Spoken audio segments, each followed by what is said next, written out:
It's been 7 years since the Islamic State declared its so-called caliphate from a mosque in Mosul, Iraq's second largest city. A punishing Iraqi and American military campaign routed ISIS from there in 2017, while leveling large swaths of the city. Now, special correspondent Layla Molana Allen and videographer Adrian Hartrick look at the slow and agonizing task of rebuilding Mosul. Centuries of history annihilated in a few short months. It was from this spot in Mosul's 12th century Al-Nouri Mosque that ISIS leader Abu Bakr al-Baghdadi announced the group's self-proclaimed caliphate 7 years ago. Their reign of terror here and the fight to defeat them claimed thousands of lives and would leave the ancient city pounded into dust. 4 years after the battle to retake the city, much of West Mosul remains in ruins. An unknown number of bodies beneath the rubble. Exactly how many people died in the assault here is still unclear. Part of the city is starting to get back on its feet, with work focused on the old city's historic sites. The mosque complex is being rebuilt, as is the neighbouring square that's home to 4 ancient churches. A reminder that Mosul was once famed as a safe haven of religious diversity. This square became world famous when the Pope came here to preach about Renaissance amidst the ruins. But his visit also put a spotlight, nearly 4 years after the battle for the city, on how much work there still is to be done. These Moslawis, working with UNESCO, the UN agency that works to preserve culture, are doing everything they can to restore their home to its former glory and save as much history as possible, starting with nearly 3,000 original stones gathered from the ruins of Al-Tahrir Church. So you're collecting what you can of the stones from the damaged church and then planning to rebuild them in as you do the reconstruction? Exactly. ISIS used this historic Christian complex as the headquarters of the Al-Hisbah, the religious police. The Armenian church became a jail, with prisoners put on trial by the Syriac Catholic altar for breaking their draconian laws here. Now, those rebuilding the city hope they can bring back peaceful coexistence too. Imad al-Ahad fled before ISIS even arrived, when al-Qaeda blew up his local church more than a decade ago. Now he's one of the first Christians hoping to return to the city where he was born and raised. It's evident by the Pope's visit that security here got better. Hopefully, Christians will no longer be persecuted. Around the corner, the reconstructed Old City Market is coming back to life too. Mohammed Abu Saad has run this coffee stand for 10 years. As the souk's old stone alleys regain their buzz, he has customers again. Though with the city's economy struggling, they've little to spend. The market is doing all right. It's developing bit by bit. In time, it'll be how it was. People are still penniless, so it's taking time.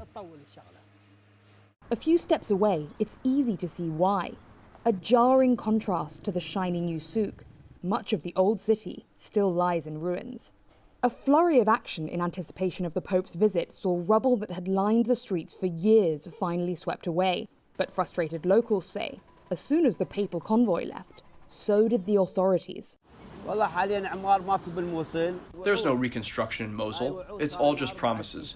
They claim they'll rebuild, and nothing. Imad and his family fled their home in the old city after years under ISIS rule, when his son was injured by shrapnel from a mortar during the battle. His son is too traumatized to go back to their ruined neighborhood, where they'd live amongst rubble. Imad now works 15-hour days in a pizza parlor to pay the rent on a house in East Mosul. I can never take my son back to that area again, or else he'd break down. The old city suffered some of the worst destruction in the battle to rid Mosul of ISIS. A lot of time, money and effort was put in to level this place to the ground. But many who live here say the same can't be said for the efforts to rebuild it. Laith still lives amidst the battered stones and broken bodies of the community he's lived in and loved all his life. I ask him if all this destruction is the result of airstrikes. All of it is due to airstrikes, mortars and cannons, all of it. Do you believe there are dead bodies here? Absolutely. I unearthed a few corpses myself. Laith and his family, as well as 7 other families they took in, only survived the 7-month siege and assault that flattened his neighborhood thanks to the solid stones of this ancient cellar. They nearly starved, and they were all badly injured when rockets pounded the house. But unlike so many others here, they lived. Laith returned home 3 years ago after an NGO helped him rebuild his house. He says little has changed here since then, and any work that has been done is by charities and locals, with no help from the authorities. It's been 4 years since we were liberated, 4 years since ISIS left, and the government hasn't been here for us. We're all enraged by the government because it's criminal, shameful. Reconstruction is just one of the many challenges ISIS's short but devastating occupation of Mosul has left in its wake. While the group may have been pushed out, they left a deadly trail behind them. The UN estimates it could take up to a decade to clear all the explosives ISIS planted behind them as they left. Wayne Lomax is an international demining expert who's been training local teams to clear leftover explosives. What are we looking at here in terms of the risk as time goes on? A lot of the IEDs that are getting pulled out of the ground now in places still have perfectly viable batteries in there. The one thing we do know about ISIS is that they were very, very clever in their IED manufacture. The team says this site is a pinprick in the overall land area they need to clear. It's a painstaking process. But people here, already struggling to rebuild their lives after years of fear and pain, can't wait. They need to return to their homes and livelihoods. Families have been maimed and killed by hidden IEDs while picking up the pieces of their destroyed houses, and at work too. Agriculture is the main form of employment in the district, and that leaves workers vulnerable, moving over large open spaces perfect for hiding explosives. Basil knows what explosives like these can do to the human body. 3 years ago, his truck drove over an IED planted by ISIS on the road to his crop fields. I was in a complete daze. After we got to the hospital, I still didn't realize they had to amputate my legs. He can't walk far on his painful prosthetic legs. Unable to work, he can't support his 3 young children. They survive on handouts from the community. Much of the area still hasn't been cleared. Knowing the danger, farmers here only go to their fields when absolutely necessary. The risk is high, but what other choice do they have? Yes, there is fear, because ISIS remnants are still all around and waiting to blow up any second. It's so dangerous when you have to go to the field, you can't guarantee you'll make it out alive. And those remnants are almost everywhere. It took the UN Demining Agency 18 months to clear hundreds of abandoned artillery and explosives just from this one site, Al-Shifa Hospital, which was once the country's second most advanced.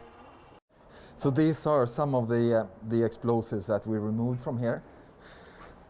The explosive threat makes every aspect of reconstruction slow going, including bringing back essential basic services like water and electricity. It's an enemy that will never sleep. It will continue to be there until removed by someone. Rebuilding has now been happening for longer than ISIS held the area, but there's so much still to do.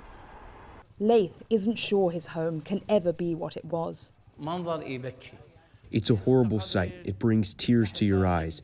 You used to open the front door and your neighbor would pop up in front of you. Your brother here, your cousin there. There's no neighborhood anymore.